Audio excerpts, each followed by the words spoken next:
Hi, ഞാനിന്ന് നിൽക്കുന്നത് കോട്ടയം പുതുപ്പള്ളിയിലാണ്. പുതുപ്പള്ളി നമ്മുടെ ഒരു ജോയി സാറുണ്ട്. പുള്ളി നമ്മുടെ ഒരു പഴയ സുഹൃത്താണ്. പുള്ളിയുടെ വീട്ടിൽ വരെ വന്നതാണ്. അപ്പോൾ പുള്ളിയുടെ പറമ്പിൽ ഒരു പ്ലാവ് കണ്ടു. അത് പ്ലാവിനെ പറ്റി അന്വേഷിച്ചപ്പോൾ സാറ് ആരോ പുറത്തുനിന്ന് കൊണ്ട് കുരു കൊടുത്തിട്ട് സാറ് പാകി ചക്ക നല്ല മുഴുപ്പുള്ള ചക്കയാണ്. അപ്പോൾ ഇതിൻ്റെ ഞാൻ കുറച്ച് കമ്പെടുത്ത് ബഡ് ചെയ്യാൻ വേണ്ടി പ്ലാനിട്ടാണ് ഇവിടെ വന്നേക്കുന്നത്. അപ്പോൾ സാറിനത് പരിചയപ്പെടാം. സാറേ, ജോയി സാറേ, വാ. ഇതിപ്പോൾ എത്ര വർഷമായി സാറേ പ്ലാവ് വെച്ചിട്ട്? 7 വർഷം. 7 വർഷമായി അല്ലേ? കായ്ക്കാൻ തുടങ്ങിട്ടോ? 4 വർഷം. 4 വർഷമായി. അപ്പോൾ ഒരു 3 വർഷം കഴിഞ്ഞപ്പം തൊട്ട് കാവലം കിട്ടി. നല്ല വരിക്കയാണ്.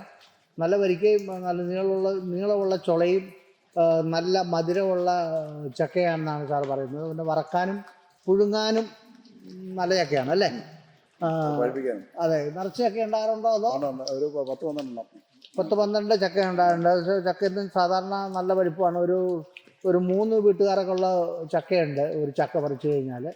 അതിൻ്റെ വിളവായിട്ടില്ല, ഇതിൻ്റെ പകുതി വിളവേ ആയിട്ടുള്ളൂ. അപ്പോൾ ഇത് കണ്ടപ്പോൾ തന്നെ നമുക്ക് ഒരു മഴക്കാലമാണെങ്കിലും നമുക്ക് നിലത്തുനിന്ന് നമ്മുടെ വിയറ്റ്നാമേറിലെയൊക്കെ പോലെ നിലത്തുനിന്ന് തന്നെ പറിച്ച് നമുക്ക് തന്നെ ഉപയോഗിക്കാവുന്നതാണ്. അങ്ങനെ ഇവിടെ വന്നു.